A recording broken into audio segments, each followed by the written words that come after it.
कहानी की शुरुआत होती है आज से कई साल बाद, जब बेरोजगारी और बेघर लोगों की बढ़ती संख्या ने लॉस एंजलिस को जुर्म की महामारी में धकेल दिया था। जेलें इतनी भरी हुई थी कि सरकार ने खतरनाक अपराधियों को रोकने के लिए रेड जोन बना दिए थे। फिर भी हर दिन ड्यूटी पर सैकड़ों पुलिस ऑफिसर्स मारे जा रहे थे। तब सरकार ने मर्सी कोर्ट बनाने का फैसला किया, जहां एआई सिस्टम ये जज करेगा कि किसे बरी करना है और किसे मौत की सजा। ये सिस्टम इसलिए बनाया गया क्योंकि कोर्ट में बहुत ज्यादा टाइम लगता था और अब आरोपियों का फैसला उनके जुर्म के कुछ घंटों बाद ही हो जाता। 2 साल के अंदर इस प्रोग्राम ने 18 लोगों को सजाए मौत दे दी और इससे क्राइम रेट 68% तक कम हो गया, जिससे करोड़ों टैक्स डॉलर बचे और लोगों को दोबारा से सुरक्षित महसूस होने लगा। फिर हम एक कोर्ट रूम देखते हैं जहां पर डिटेक्टिव क्रिस की आंख खुली। वो एक कुर्सी से बंधा हुआ था और उसके सामने स्क्रीन पर मर्सी प्रोग्राम का प्रमोशनल वीडियो चल रहा था। फिर अचानक एआई जज मैडॉक्स स्क्रीन पर सामने आई और उसने घोषणा की कि अब ट्रायल शुरू हो सकता है, क्योंकि क्रिस की शराब आखिरकार उतर चुकी थी।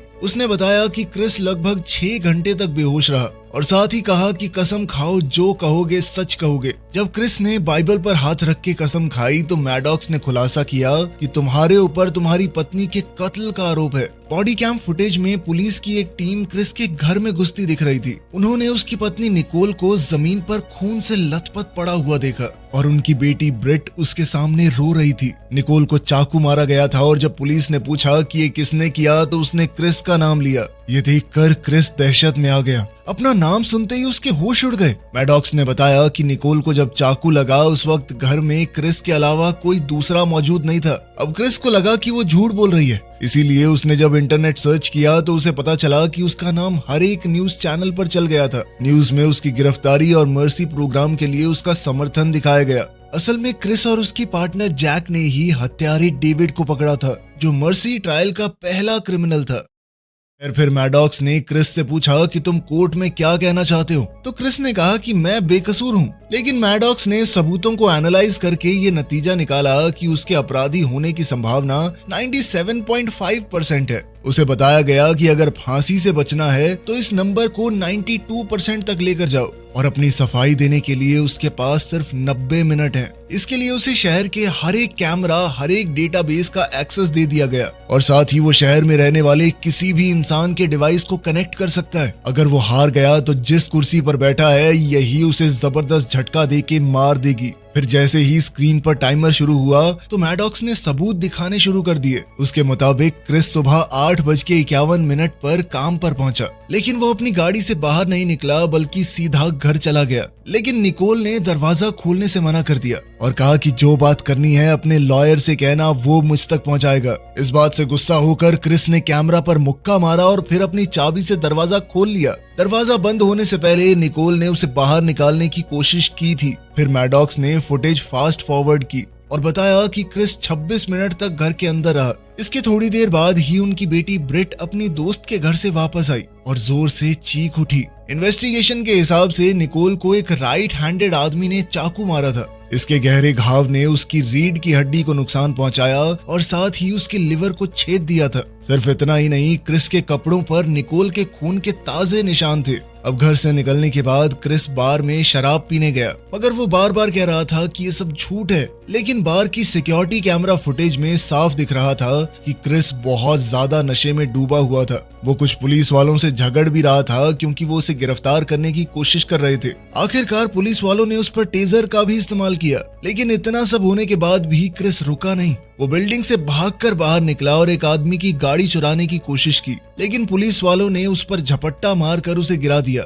और वो आखिरकार बेहोश हो गया। क्रिस को इन सब बातों में से कुछ भी याद नहीं था और मैडॉक्स ने इसका पूरा दोष शराब पर डाल दिया। इस पर क्रिस ने कहा कि मैं अपनी बेटी ब्रिट से बात करना चाहता हूँ, लेकिन ट्रायल के रूल्स के हिसाब से गवाहों को सिर्फ कॉल किया जा सकता है और 18 साल से कम उम्र के लोगों को तो ये भी अलाउड नहीं है। फिलहाल ब्रिट अपने नाना नानी के घर पर थी, लेकिन रूल्स में ये भी लिखा है कि अगर किसी आदमी का मरे हुए इंसान से रिश्ता हो तो वो इंसान एक मैसेज भेजकर कॉल की रिक्वेस्ट कर सकता है। अब क्रिस ने अलग अलग तरीके से अपनी बात कहने की कोशिश की, लेकिन उसे समझ ही नहीं आ रहा था कि क्या लिखे। आखिरकार उसने मैडॉक्स से ही कहा कि ब्रिट को एक ऑटोमेटिक मैसेज भेज दो अपना, अगर अपने बाप पर भरोसा होगा तो बात कर लेगी। रूल्स ये भी कहते थे कि आरोपी अपने स्पॉन्सर से बात कर सकता है। फिर स्क्रीन पर अल्कोहलिक्स एनोनिमस से रॉब की वीडियो चल रही थी, जहां वो क्रिस को डांट रहा था कि जब तेरा पीने का मन हो रहा था तो तूने मुझे कॉल क्यों नहीं की। असल में रॉब निकोल के साथ काम करता था और जब निकोल अपनी शिफ्ट पर नहीं पहुंची तो पुलिस को फोन भी उसी ने किया था।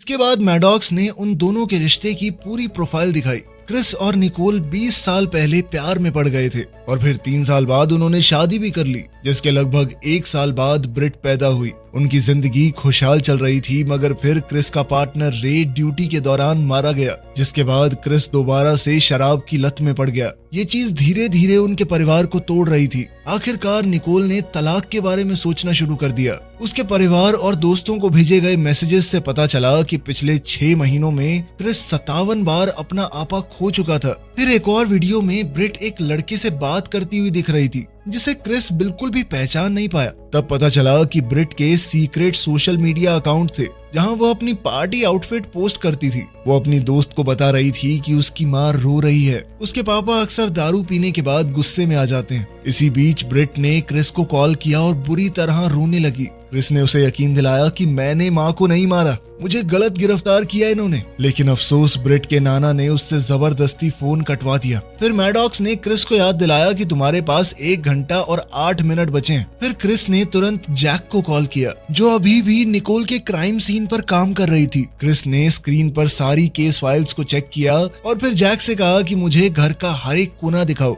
अब जैक के टूर के ऊपर ही क्राइम सीन का डिजिटल रिकंस्ट्रक्शन दिखाई दे रहा था। वहां लिविंग रूम में जमीन पर एक टूटा हुआ वास पड़ा था, जो शायद तब टूटा जब निकोल अपने आप को बचा रही होगी। रसोई में ब्रिट के खून लगे पैरों के निशान मिले थे और दीवार पर भी खून के निशान थे, जो मारपीट की तरफ इशारा कर रहे थे। एक टूटी हुई प्लेट दिखा रही थी कि निकोल ने खुद को बचाने की कोशिश की थी और एक नाइफ सेट से एक चाकू गायब था, जिसे मर्डर के लिए इस्तेमाल किया गया था। उस चाकू पर क्रिस के फिंगरप्रिंट भी थे। इस पर उसने सफाई दी कि मेरा ही घर है भाई, मैं कुकिंग के लिए इस्तेमाल करता था उसे, सब्जियां कैसे काटूंगा। साथ ही पुलिस को कुछ बाल, स्किन और डीएनए भी मिला, जो क्रिस से बिल्कुल मैच करता था। फिर क्रिस ने निकोल के फोन रिकॉर्ड्स चेक किए, क्योंकि उसे याद था कि वो झगड़े के बाद किसी को तो टेक्स्ट कर रही थी, लेकिन उस वक्त के आसपास का कोई भी टेक्स्ट या कॉल रिकॉर्ड भी नहीं मिला। तब क्रिस ने पूछा कि उसका काम वाला फोन भी था। मैडॉक्स को ये पता नहीं था कि निकोल के पास दूसरा फोन भी है, इसीलिए उसने क्रिस के कॉल रिकॉर्ड से नंबर निकाला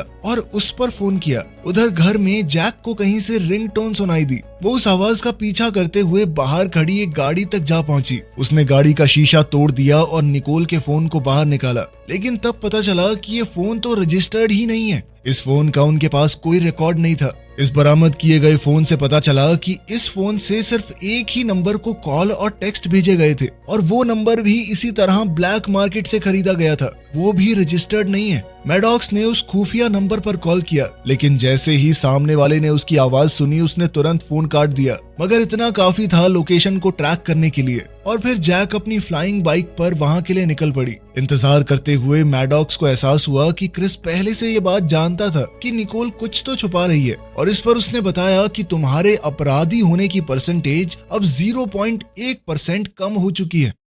इधर फोन एक होटल में मिला और कोई उसे पीछे के दरवाजे से बाहर ले जाने वाला था। अब जैक 2 और ऑफिसर्स के साथ उस बैक डोर को ब्लॉक करने के लिए दौड़ी, जहां से पैट्रिक नाम का आदमी भागने की कोशिश कर रहा था। जैसे ही उसने पुलिस को देखा, वो वापस अंदर भागा और फिर चूहे बिल्ली का खेल शुरू हो गया। मैडॉक्स ने उसकी प्रोफाइल को चेक किया तो पता चला कि वो एक शेफ है जिसने अपना किराया नहीं भरा था और उसके ऊपर 2 ठगी के आरोप भी लगे थे। ऑफिसर्स ने पैट्रिक का होटल के अंदर पीछा किया, लेकिन वो ऐसे इलाके में घुस गया जहां पर कैमरा नहीं थे और फिर उन्हें चकमा देने में कामयाब हो गया। लेकिन फिर जैक ने एक ड्रोन भेजा जिसने पैट्रिक को छत पर ढूंढ लिया और ऑफिसर तुरंत उसके पीछे पहुंच गए। आखिरकार उन्होंने उसे धर दबोचा। अब पैट्रिक ने दावा किया कि मैंने कुछ नहीं किया, मैं तो सिर्फ इसलिए भागा क्योंकि मैं डर गया था। पुलिस वालों पे भरोसा नहीं है मुझे, तुम क्या पता क्या इल्जाम लगा दो। क्रिस हैरान था कि निकोल ऐसे आदमी के साथ क्या कर रही थी। इस पर पैट्रिक ने कहा कि मैंने निकोल को वो सब कुछ दिया जो क्रिस नहीं दे पाया था। उसने माना कि मेरा निकोल के साथ रिश्ता था, हम कुछ डेट्स पर भी गए थे, लेकिन बात कभी ज्यादा आगे नहीं बढ़ी। निकोल प्राइवेट बात करना चाहती थी, इसीलिए उसने इन अनरजिस्टर्ड फोन्स का इस्तेमाल किया। जल्द ही मैडॉक्स को उन डेट्स की फुटेज मिल गई जो इस कहानी को कंफर्म करती थी। पैट्रिक ने कहा कि मैं तो पूरा दिन काम पर था और सिक्योरिटी कैमरास की फुटेज ने भी इस बात को सच साबित किया, इसीलिए वो किलर नहीं हो सकता। फिर भी जैक ने उसे पुलिस से भागने के लिए अरेस्ट कर लिया। अब सिर्फ 53 मिनट बचे थे और पैट्रिक के बेगुनाह साबित होने की वजह से क्रिस के आरोपी होने की प्रोबेबिलिटी 98% हो चुकी थी, क्योंकि अब तो निकोल उस पर चीट कर रही थी। तो उसकी पत्नी ने उसे धोखा दिया, ये मोटिव है अब उसके पास उसे मारने का। तब मैडॉक्स ने और फुटेज सर्च की और कुछ वक्त पहले निकोल ने क्रिस को गैराज में पीते हुए पकड़ा था, जिस पर उसने बहुत गुस्से में रिएक्ट किया। इससे क्रिस को भी एहसास हुआ कि वो दारू पी के कितना गुस्सा करता था। इसके बाद उसने एक ग्रुप ज्वाइन किया जहां वो रॉब से मिला, जिसने कुछ समय तक उसे सोबर रहने में मदद की। लेकिन रे को खोना उसके लिए बहुत बड़ा झटका था। एक और वीडियो में हम देखते हैं कि रे और क्रिस पुलिस कार में बैठे थे और एक अपराधी के पास जाने की तैयारी कर रहे थे। तभी क्रिस को निकोल का कॉल आ गया, तो रे ने कहा कि तू बात कर ले और फिर अकेला बाहर निकल गया। बदकिस्मती से उस क्रिमिनल ने रे पर गोली चला दी और फिर अपनी गाड़ी से पुलिस कार में टक्कर मारकर उसे कुचल दिया। क्रिस ने तुरंत रे को वापस गाड़ी में बैठाया और हॉस्पिटल ले जाने का वादा किया, लेकिन साथ ही वो क्रिमिनल का पीछा भी करता रहा। उसने अपनी कार से उस आदमी की गाड़ी को जोर से टक्कर मारी, जिससे वो पलटकर क्रैश हो गई। मगर इस दौरान रे अपनी चोटों की वजह से मर गया। क्रिस ने उस आदमी का पीछा जारी रखा और उसे पानी के पास घेर कर गिरफ्तार किया, लेकिन बाद में उसे बाइज्जत बरी कर दिया गया। इस बात का क्रिस को बहुत गहरा पछतावा था कि जब मौका मिला था तो उसने उसे गोली क्यों नहीं मारी। खैर, मैडॉक्स को इन सब बातों में कोई दिलचस्पी नहीं थी और उसने क्रिस से कहा कि अपने केस को बचाने की कोशिश करो, इस पर ध्यान दो अभी। क्रिस ने बताया कि जैसे ही मैं काम पर पहुंचा तो मैंने देखा कि गाड़ी में रखी हुई दारू की बोतल गायब है और उसे तुरंत समझ आ गया कि निकोल ने ढूंढ ली होगी वो,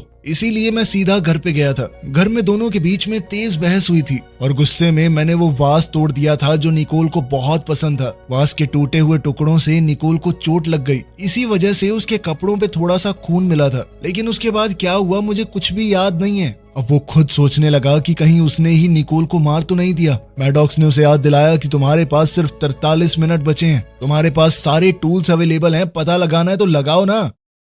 क्रिस ने जेल में बंद पैट्रिक को कॉल किया और पूछा कि क्या निकोल किसी टेंशन में थी। तब पैट्रिक ने बताया कि ऑफिस में उस पर काफी प्रेशर था, क्योंकि कुछ केमिकल्स गायब हो गए थे और उसे अपने ही कोवर्कर्स पर नजर रखनी पड़ रही थी। ये सुनते ही क्रिस को लगा कि शायद क्रिमिनल निकोल के ऑफिस से हो सकता है, लेकिन मैडॉक्स ने बताया कि संडे की बारबेक्यू पार्टी के बाद उनमें से कोई भी उनके एरिया में नहीं देखा गया। फिर क्रिस ने जैक को वाइकिंग शिपिंग डिपो भेजा। वो वही कंपनी थी जहां निकोल काम करती थी। इंतजार करते हुए क्रिस उस बारबेक्यू पार्टी की क्लिप्स देखने लगा ताकि निकोल के कोवर्कर्स को पहचान सके। मैडॉक्स ने कहा कि उन सबके पास कोई ना कोई था जो ये गारंटी ले सके कि हाँ, मर्डर के टाइम पर ये आदमी हमारे साथ ही था। फिर क्रिस ने अपने पड़ोसी के कैमरा की फुटेज को चेक करने को कहा, लेकिन उसमें कुछ खराबी आ गई थी और फुटेज अब दोबारा से निकाली जा रही थी। फिर उसने बारबेक्यू में कार से आए लोगों की फुटेज को देखा और उसने नोटिस किया कि रॉब की गाड़ी में 3 एक्स्ट्रा लोग थे। क्रिस ने रॉब को फोन करके पूछा कि उसने किसको लिफ्ट दी थी। रॉब ने उनके नाम बताए और कहा कि वो लोग मेरे साथ वापस नहीं आए, लेकिन कल किसी ने भी काम से छुट्टी नहीं ली। अब बेचैन होकर क्रिस ने ब्रिट का कल रात वाला वीडियो दोबारा देखा और टाइम स्टैम्प्स चेक की। ब्रिट की वीडियो उस वक्त की थी जब क्रिस ऑफिस में था, इसीलिए वो निकोल को रुलाने के लिए घर पर हो ही नहीं सकता। अब ब्रिट की गवाही जरूरी हो गई थी, इसलिए मैडॉक्स ने उसे कॉल करने की परमिशन दे दी। ब्रिट गुस्से में थी क्योंकि उसने क्रिस की गिरफ्तारी वाली वीडियो देख ली थी और उसे पता चल गया था कि वो छुपकर फिर से पीने लगा है। इंटरनेट पर सब लोग क्रिस को गिल्टी मान रहे थे और ब्रिट भी सोचने लगी कि यही सच है। उसके नाना उसे फोन काटने को कह रहे थे, लेकिन मैडॉक्स ने मना किया क्योंकि ये ट्रायल का एक हिस्सा है। क्रिस ने ब्रिट से पूछा कि कल रात तुमने क्या सुना था। ब्रिट ने बताया कि मैंने मम्मी को रोते हुए सुना और घर के अंदर अजीब सी आवाजें भी आ रही थी। उसके सोशल मीडिया पर एक वीडियो थी जिसमें वो उन आवाजों को ढूंढते हुए घर में घूम रही थी और तब क्रिस ने देखा कि बेसमेंट का दरवाजा खुला हुआ था। वो दरवाजा आम तौर पर कभी नहीं खुलता।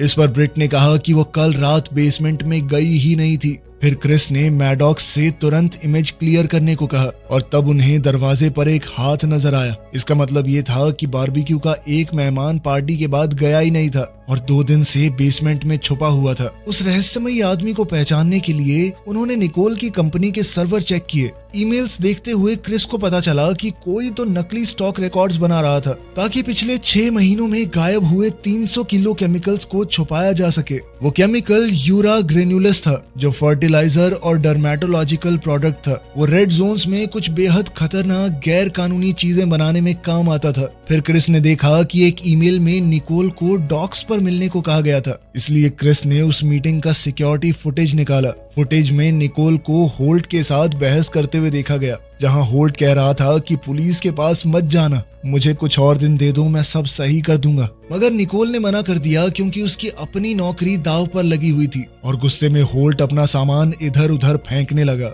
फिर होल्ट के ईमेल्स देखते हुए क्रिस को पता चला कि वो सट्टा लगाने का शौकीन था। जब उसने उसका अकाउंट चेक किया तो सामने आया कि वो कर्जे में डूबा पड़ा है और रॉब बार बार उसकी मदद करके उसे बचाता था। इस खुलासे से क्रिस की गिल्ट प्रोबेबिलिटी घटकर 94.7% हो गई। फिर क्रिस ने रॉब को फोन किया, लेकिन फोन होल्ट ने उठाया। उसने क्रिस से कहा कि रॉब पता नहीं अपना फोन छोड़ के कहाँ चला गया, मैं उसे ढूंढ के लाता हूँ। इंतजार करते वक्त मैडॉक्स ने मर्डर के वक्त होल्ट की लोकेशन ट्रैक करने की कोशिश की, लेकिन कुछ हाथ नहीं लगा। क्रिस ने उसे पड़ोसी के कैमरे की फुटेज दोबारा चेक करने को कहा। इस बार झाड़ियों में कुछ हिलता हुआ दिखा, लेकिन फुटेज अभी पूरी तरह अपलोड नहीं हुई थी। थोड़ी देर बाद होल्ट वापस फोन पर आया और बोला कि उसे रॉब कहीं नहीं मिला। क्रिस ने उस पर केमिकल्स चुराने का इल्जाम लगाया। तब होल्ट ने सच बताया कि असल में चोरी रॉब कर रहा था। होल्ट को लगता था कि वो रॉब का एहसानमंद है, इसीलिए उसने निकोल के मामले में भी उसकी मदद करने की कोशिश की। अब वो खुद उसे ढूंढ नहीं पा रहा था। फिर एक कोवर्कर ने बताया कि रॉब एक ट्रक लेकर निकला था। होल्ट ने यह भी बताया कि रॉब कल काम पर नहीं आया था और आखिरी बार उसे बारबेक्यू में देखा गया था। उस दिन रॉब ने मुझसे कहा था कि मैं बाकी लोगों को अपनी कार में लिफ्ट दे दूं, जबकि वो खुद थोड़ी देर और रुकेगा। फिर मैडॉक्स ने मिसिंग ट्रक को ट्रैक कर लिया और क्रिस ने जैक को उसके पीछे भेजा, क्योंकि उसे याद था कि रॉब के पास बंदूक का लाइसेंस है। इसी दौरान पड़ोसी के कैमरे की फुटेज फाइनली अपलोड हो गई और उन्होंने देखा कि रॉब पड़ोसी की कार के ट्रंक से बाहर निकल रहा था। फिर भी क्रिस के गुनहगार होने की प्रोबेबिलिटी सिर्फ 93.4% तक आई। इस बात से वो बहुत गुस्सा हुआ। उसने मैडॉक्स से बहस करनी शुरू की और उसके इतने गहरे सवालों की वजह से मैडॉक्स थोड़ी देर के लिए ग्लिच करने लगा। खैर अब सिर्फ 19 मिनट बचे थे। क्रिस ने जंगल में रहने वाले अपने कुछ दोस्तों से कांटेक्ट किया और उन्हें रॉब की बंदूकों के बारे में बताया। अब जैक और उसकी टीम ने रॉब के घर को घेर लिया और अंदर घुस गए, लेकिन वो कहीं नहीं मिला। क्रिस ने देखा कि बाहर ट्रक खड़ा ही नहीं है। तब उसे समझ आया कि रॉब ट्रैकर निकाल कर ट्रक को घर पर ही छोड़ गया और वो खुद कहीं और ही निकल चुका था। फिर मैडॉक्स ने पूरे शहर में ट्रक को ढूंढा, लेकिन लाइसेंस प्लेट नहीं मिली, मतलब रॉब ने उन्हें भी उतार दिया था। अब क्रिस ने जैक से वाइकिंग शिपिंग कंपनी के ट्रक के लिए अलर्ट जारी करने को कहा। रॉब के घर में पुलिस को एक टूटी हुई तस्वीर मिली, जिसके फटे हुए कोने पर एक हाथ नजर आ रहा था। असल में रॉब बचपन में एक चिल्ड्रंस होम में पला बड़ा था और उसके रिकॉर्ड्स एक डेटा हैक में खो गए थे। इसीलिए मैडॉक्स को असली फोटो ऑनलाइन ढूंढने में वक्त लगने लगा। बाद में गैराज के अंदर पुलिस को केमिकल्स और जले हुए सबूत मिले। औजार देखकर समझ आया कि रॉब केमिकल्स को बेच नहीं रहा था, बल्कि उनसे बहुत खतरनाक चीजें बना रहा था। ट्रक की नंबर प्लेट्स भी वहीं पर मिली, साथ ही एक किताब जो केमिकल से बम बनाने का तरीका सिखाती थी। अगर रॉब ने बॉम्ब बना ही लिया है तो ये पता लगाना जरूरी था कि टारगेट है कौन। तभी कैमरा ने ट्रक को शहर की सड़क पर बहुत तेजी से डाउनटाउन की तरफ जाते हुए पकड़ लिया। उसी वक्त मैडॉक्स को पुरानी तस्वीर का दूसरा हिस्सा मिल गया और पता चला कि उसमें जो दूसरा लड़का था वो डेविड था, वही पहला क्रिमिनल जिसे मर्सी ने मारा था। डेविड और रॉब भाई थे, लेकिन फिर एक परिवार ने सिर्फ रॉब को गोद ले लिया और बाद में उसका सरनेम भी बदल गया। डेविड की मौत के बाद रॉब ने ही क्रिस से दोस्ती की थी, मतलब ये कि सब कुछ उसकी प्लानिंग का हिस्सा था। क्रिस को समझ आ गया कि रॉब बदला लेना चाहता है और बम लेकर वो सीधा कोर्ट रूम की तरफ आ रहा था। तभी एक ड्रोन ट्रक के इतना करीब पहुंच गया कि ये कंफर्म हो गया स्टीयरिंग पर रॉब ही बैठा है। ट्रक चलाते वक्त रॉब किसी के साथ बात कर रहा था जो उसके साथ वाली सीट पर बैठा था, लेकिन कैमरा में पैसेंजर दिख नहीं रहा था। शक बढ़ने लगा तो क्रिस ने तुरंत ब्रिट को कॉल किया, लेकिन फोन ब्रिट के नाना ने उठाया। उन्होंने बताया कि ब्रिट तो सैर करने के लिए पास वाले पार्क में गई है। अब क्रिस ने तुरंत अपने इन लॉज के सिक्योरिटी कैमरास को चेक किया और वो ये देखकर सन्न रह गया क्योंकि रॉब ने ब्रिट को किडनैप कर लिया था। इसी दौरान रॉब के गैराज में पुलिस को एक टाइमर मिला। सब तुरंत भागने लगे और ज्यादातर ऑफिसर्स घर से बाहर निकलने में कामयाब भी हो गए। तभी एक जबरदस्त धमाका हुआ और पूरा घर उड़ गया। कई ऑफिसर अंदर ही जल गए। क्रिस ने घबरा कर जैक को कांटेक्ट करने की कोशिश की लेकिन कोई जवाब नहीं मिला। असल में गैराज वाले बम में सिर्फ थोड़ा सा ही केमिकल यूज हुआ था, इसलिए मैडॉक्स ने हिसाब लगाया कि ट्रक में बाकी सारा मटेरियल मौजूद है, मतलब कि अगर वो फटा तो पूरा शहर तबाह हो सकता है। अभी जैक का कॉल आया। वो बिल्कुल ठीक थी और ट्रक का पीछा करने को पूरी तरह तैयार। इसी के साथ क्रिस की मर्डर प्रोबेबिलिटी 0% पर चली गई। अब मैडॉक्स ट्रायल को रोकना चाहती थी लेकिन क्रिस ने मना कर दिया क्योंकि उसे सिस्टम का एक्सेस चाहिए था ताकि वो रॉब को रोक सके। मैडॉक्स ने याद दिलाया कि सिर्फ 9 मिनट बचे हैं, उसके बाद कुर्सी उसे मार भी सकती है। लेकिन क्रिस को अपनी जान की परवाह नहीं थी, वो बस शहर को बचाना चाहता था। उसकी ये भावनाएं देखकर मैडॉक्स एआई ग्लिच करने लगी। तब क्रिस ने उसे समझाया कि वो दोनों मिलकर शहर को बचाने के लिए काम कर सकते हैं। आखिरकार मैडॉक्स मान गई और ट्रायल शुरू कर दिया। अब पुलिस की गाड़ियां ट्रक का पीछा कर रही थी। कई बार उन्होंने रास्ता ब्लॉक करने की कोशिश की लेकिन रॉब हर बार बचकर निकल जाता। न्यूज चैनल्स भी इस चेज को रिकॉर्ड कर रहे थे। जल्द ही रॉब और तेज गाड़ी भगाने लगा और बीच बीच में वो आम लोगों की गाड़ियों से भी टकरा रहा था। एक पुलिस की गाड़ी तो सीधा एक स्टोर में जा घुसी। कुछ देर बाद जब ट्रक ब्रिज पर पहुंच गया तो एक स्वॉट हेलीकॉप्टर ने अपने एजेंट को तुरंत नीचे उतारने की कोशिश की और पुलिस कार्स ने उसे दोबारा ब्लॉक करना चाहा, लेकिन रॉब ने उन्हें भी जोर से टक्कर मारकर हटा दिया। इधर एजेंट को लैंड करने की जगह नहीं मिली। आखिरकार जैक को मजबूरन ऑर्डर देना पड़ा कि रॉब को गोली मार दी जाए। चाहे ब्रिट भी ट्रक के अंदर है, इस बात से कोई फर्क नहीं पड़ता। क्रिस ने कहा कि तुम ऐसा नहीं कर सकती, लेकिन जैक ने उसे नजरअंदाज किया। इधर मैडॉक्स ने भी माना कि यही बेस्ट प्लान है। फिर एक रिमोट कंट्रोल कार में बम लगाकर ट्रक के नीचे भेजा गया, लेकिन बदकिस्मती से कनेक्शन फेल हो गया और ब्लास्ट नहीं हुआ। क्रिस को शक हुआ कि कहीं मैडॉक्स ने उसे हैक तो नहीं किया, लेकिन मैडॉक्स ने कोई जवाब नहीं दिया। अब सिर्फ 4 मिनट बचे थे तो मैडॉक्स ने तुरंत इलाका खाली करने का अलर्ट भेज दिया। फिर क्रिस ने जैक से कहा कि ट्रक के आगे आगे उड़ो। उसने देखा कि ब्रिट मदद की भीख मांग रही थी, जबकि वो रॉब को समझाने की कोशिश कर रहा था। गुस्से में रॉब चिल्लाया कि डेविड बेगुनाह था, लेकिन जैसे ही वो कुछ और कहने वाला था, जैक ने फायरिंग शुरू कर दी, मगर इससे उसका कंट्रोल हिल गया और वो बाइक से गिर पड़ी। इधर ट्रक सीधा कोर्ट बिल्डिंग में जा टकराया। उसी वक्त समय खत्म हुआ और चेयर एक्टिव होने लगी।